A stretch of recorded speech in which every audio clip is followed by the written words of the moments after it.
Allah mai iko, kuma Allah shi ne mai ƙudurtawa. Idan ba mu manta ba, a wata sura Allah subhanahu wa ta'ala yake cewa qul illahumma malikal mulki tu'til mulka man tasha wa tanzi'ul mulka mimman tasha biyadikal khair innaka ala kulli shay'in qadir.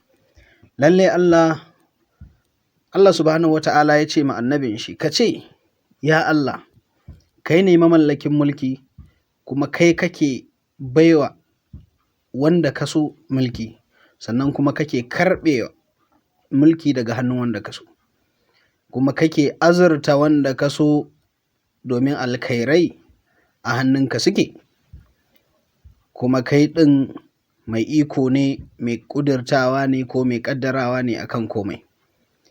Wannan abin da ya faru a jihar Kano aya ce ko nasiha ce ga dukkan al'ummar musulmi na duniya baki ɗaya, ba wai iya na jihar Kano ba, ba wai iya na APC ba, ba wai iya na Najeriya ba.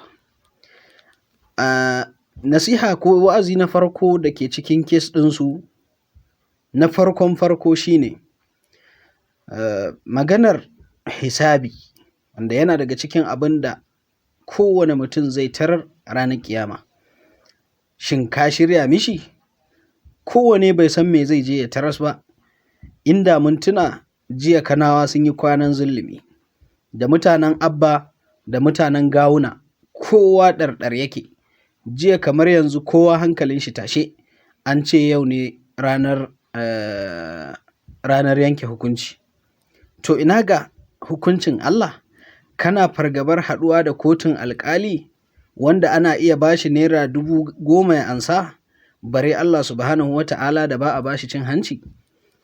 Abu na biyu, ƙudura ta Allah wurin raba mulki.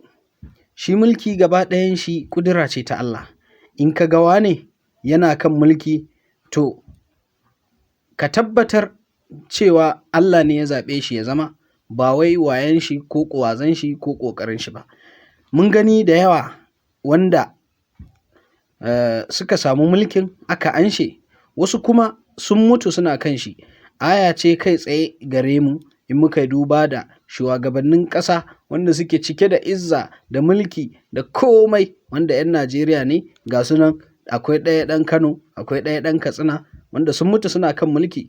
Duk wannan jami'an tsaro da suke faman gadin su ba su nan ko ba su lura ba lokacin da mutuwa ta yi wuf ta kwashe su.